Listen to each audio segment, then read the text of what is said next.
제가 고등학교 1학년 때 이렇게 다니던 학원이 있었습니다. 한국에서요. 그 학원의 원장 선생님이 아직도 기억에 남습니다. 공부도 이렇게 잘 가르쳐 주셨는데 놀고 쉬는 것도 잘해야 된다고 하시는 분이에요. 그래서 저희를 금요일 밤에 낚시 캠프에 데리고 가셨습니다.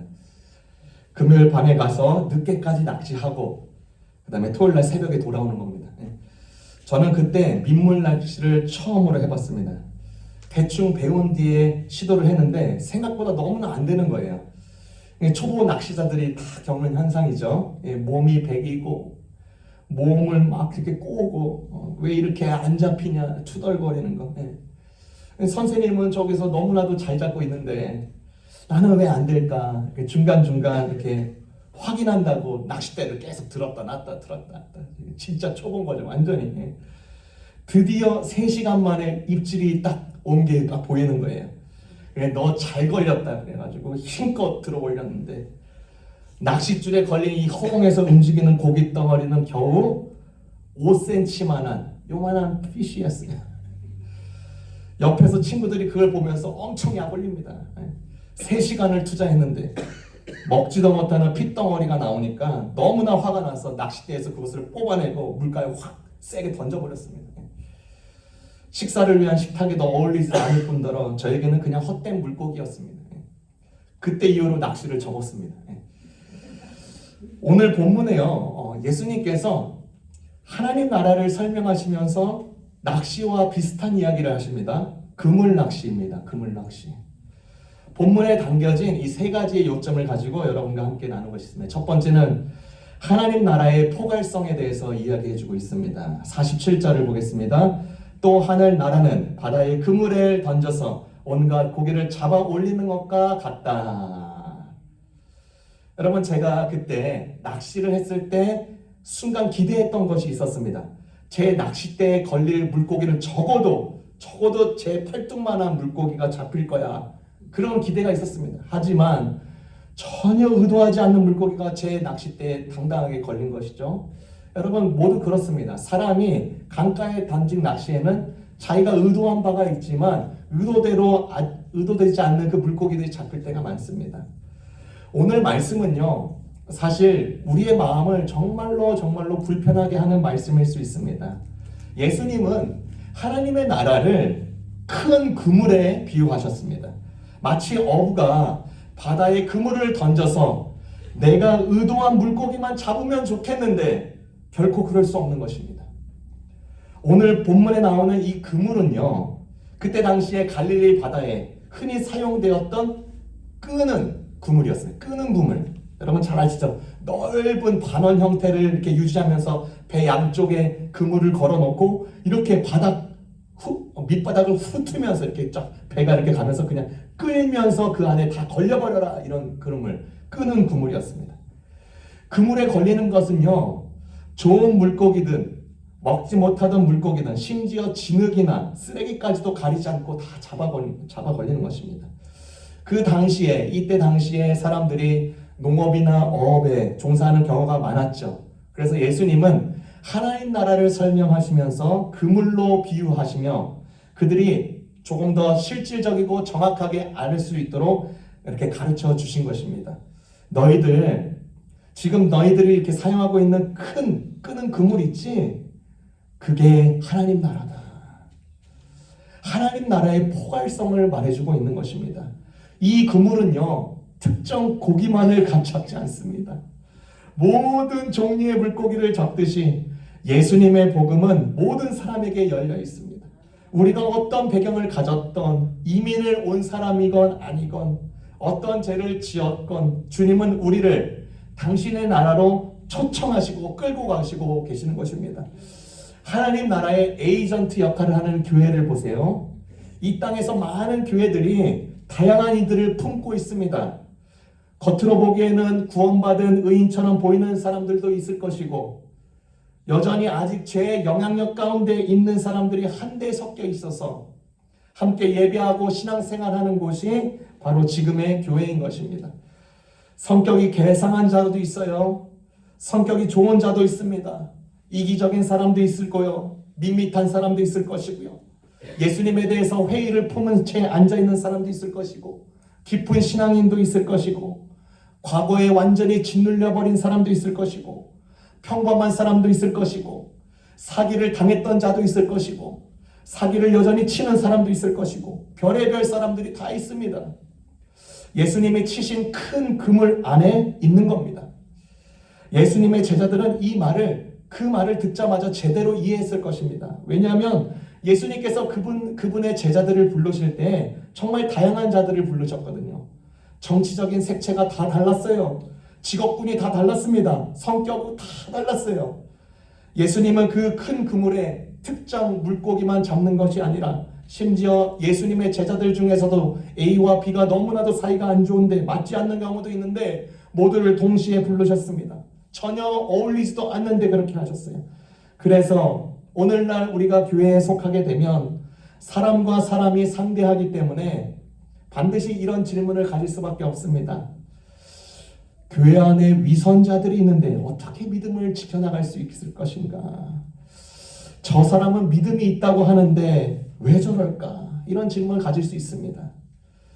여러분, 온갖 고기들이 그물에 걸리듯이 교회도 마찬가지인 것입니다. 그들의 잘못을 눈 감아주자라는 말이 아니라요, 그 큰 그물을 생각해보고 하나님 나라의 더 큰 포용성을 생각해보자는 것입니다. 이 말은요, 예수님 시대에만 국한되지 않고 지금 21세기에 오늘날에도 하나님 나라를 위한 끄는 그물이 여전히 펼쳐져서 바닥을 훑으면서 온갖 고기들을 모으고 계십니다. 지난번에 저희가 예수님 알고 싶어요 첫 번째 시간에 누룩의 비유를 하면서 그 적은 누룩이 거대한 빵을 부풀리게 하듯이 그 티벳이라는 나라에 승려를 포함해서 불신자들 20만 명이 주님께 돌아왔다는 것을 여러분에게 설명을 나눴습니다.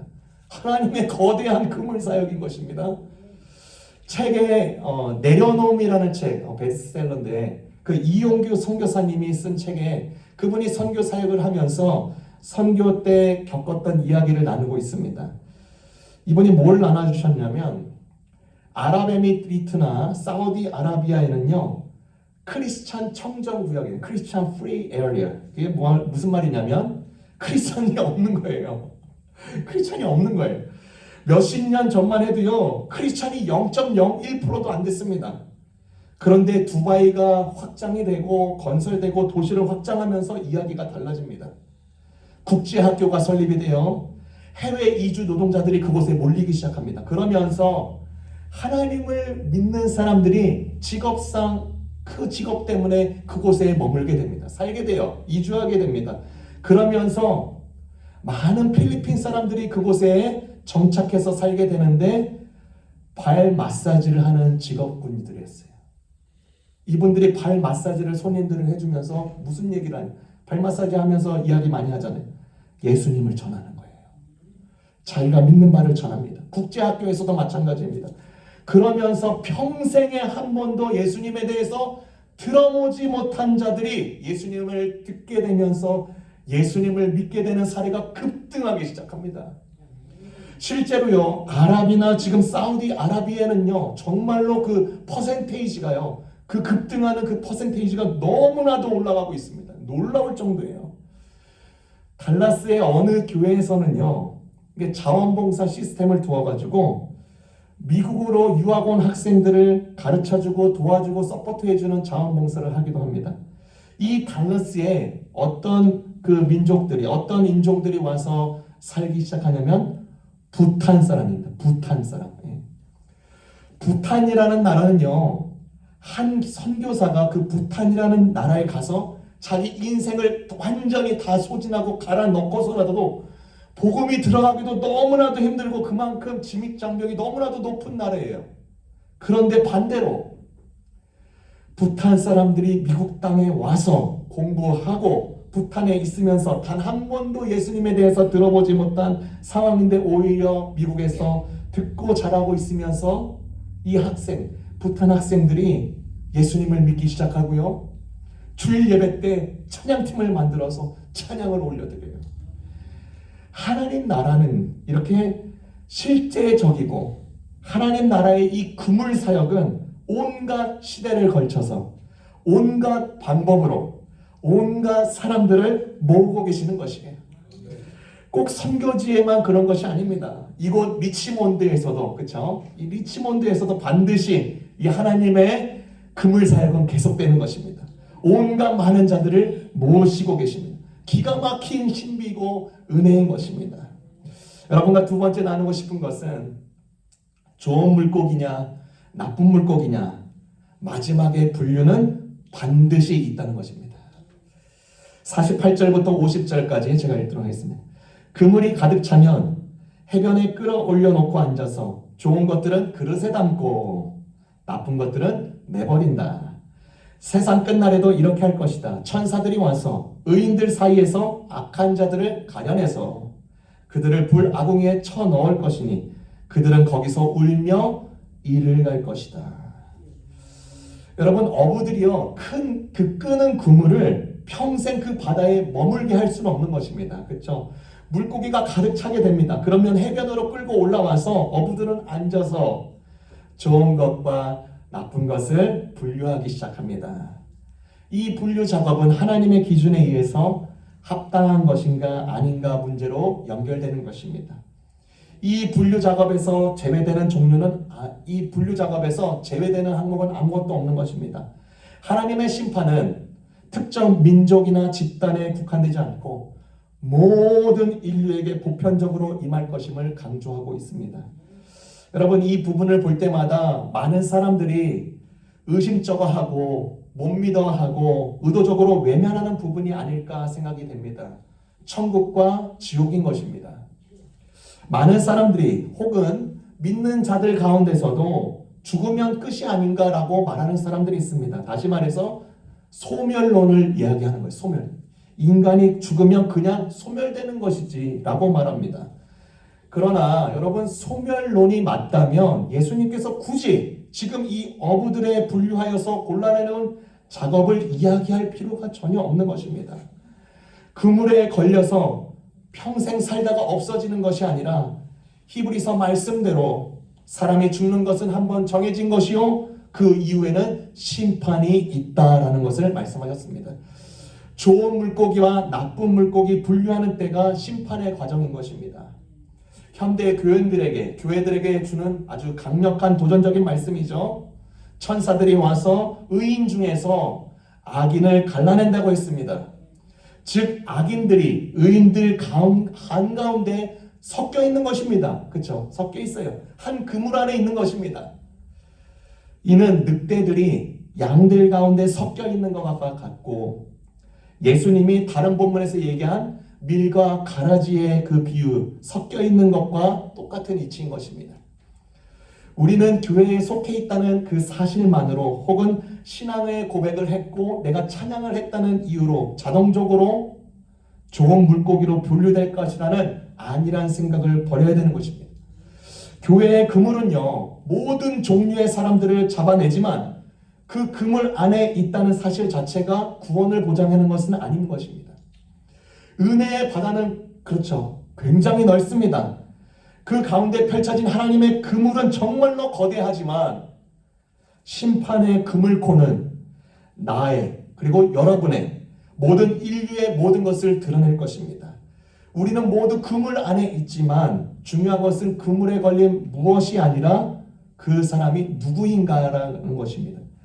예수님을 믿는다는 것 의미가 단지 교회에 머물거나 같은 그물에 속하였으니까 알콩달콩 살면서 지낸다는 의미가 아니라 그리스도를 참되게 믿어서 그분을 따를 때 선해지고요.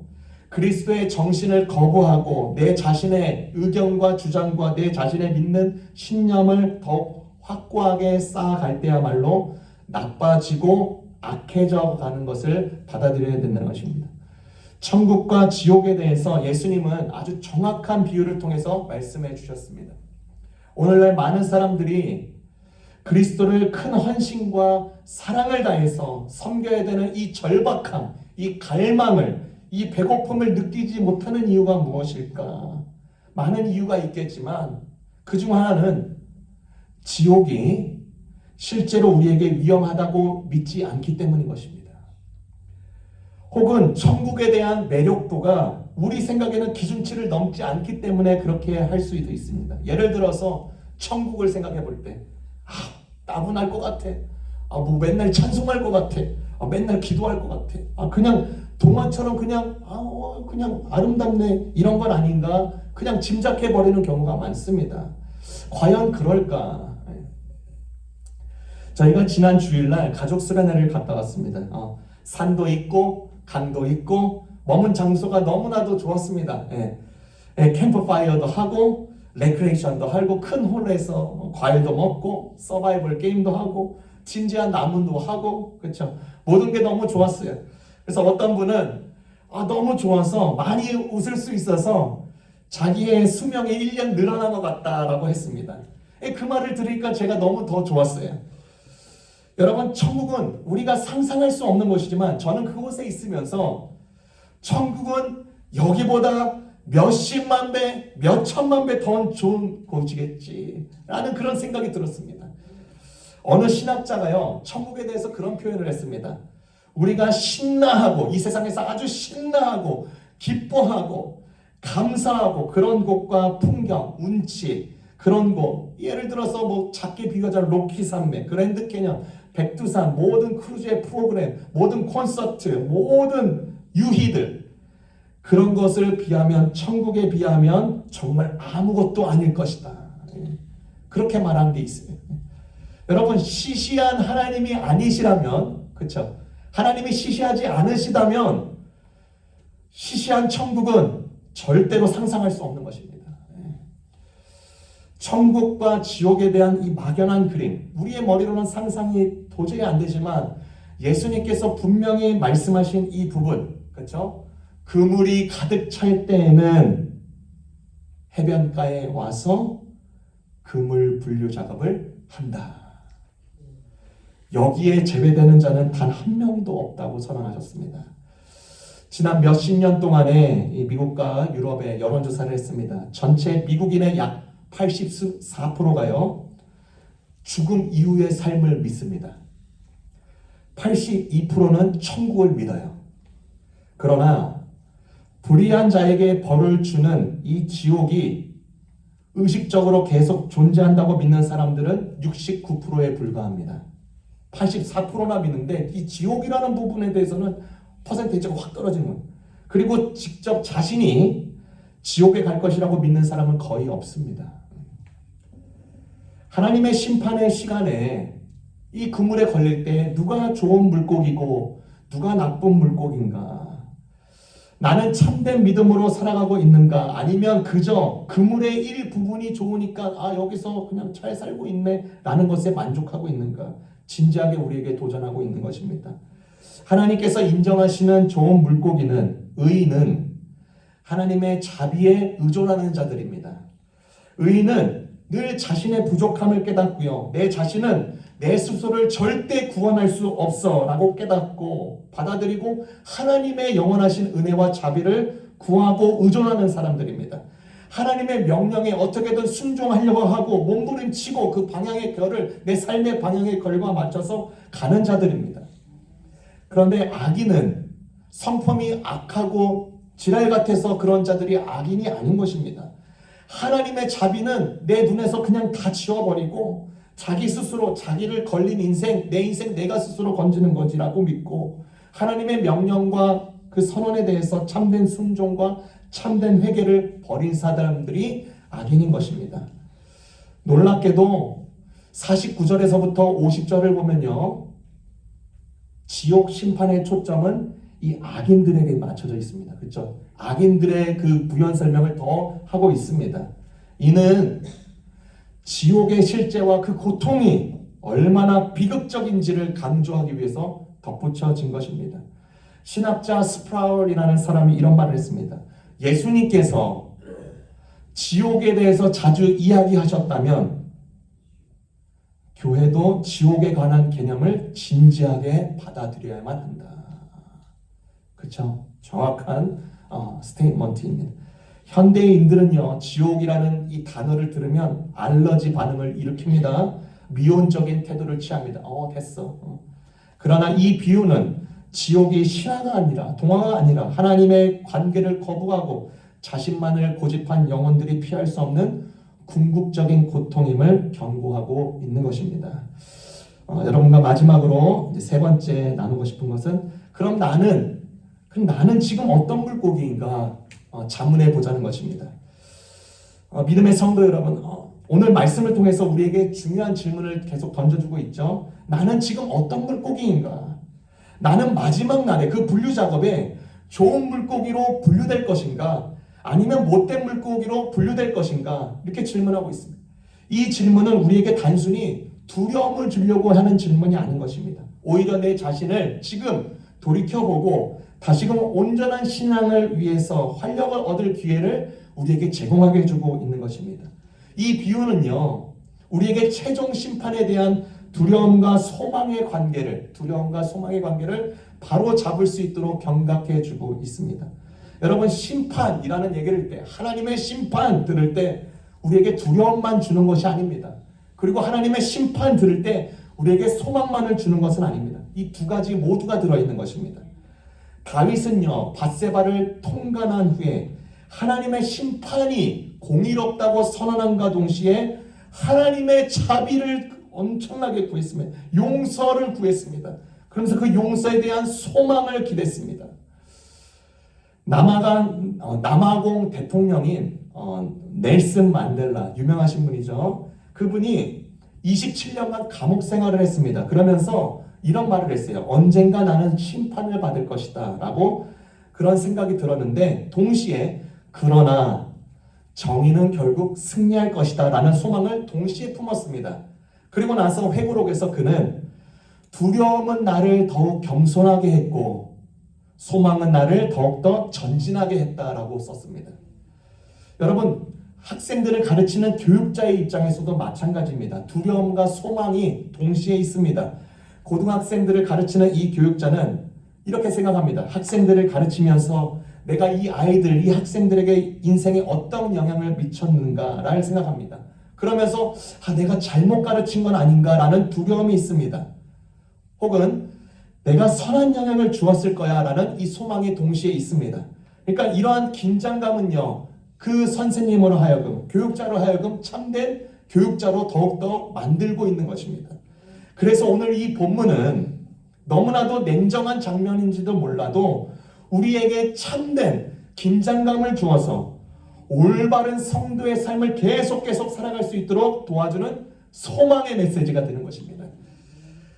미국의 영적 대각성 운동에서 귀한 지도자로 쓰임받은 조나단 에드워즈, 이분이 한 유명한 설교가 있습니다. 진노의 손에 붙잡힌 사람들 이라는 제목으로 1714년 커네디컷의 앤필드에서 한 설교인데요. 이 설교는 역사상의 가장 위대한 설교로 꼽히고 있습니다. 그 내용은 인간의 비참하고 위태한 상태를 직면하고 지옥의 문턱에 서 있는 죄인들의 절박함을 역설하는 내용을 담고 있습니다. 그 내용을 보고 그 5가지의 적용점을 여러분과 함께 나누고 싶습니다. 그 5가지가 뭐냐면, 첫 번째가 뭐냐면 현재의 위험을 인지하라인 것입니다. 우리 모두는요, 지금 이 순간에도 진노하시는 하나님의 손에 붙들려 지옥의 문턱에 서 있을 수 있다라고 경고하고 있습니다.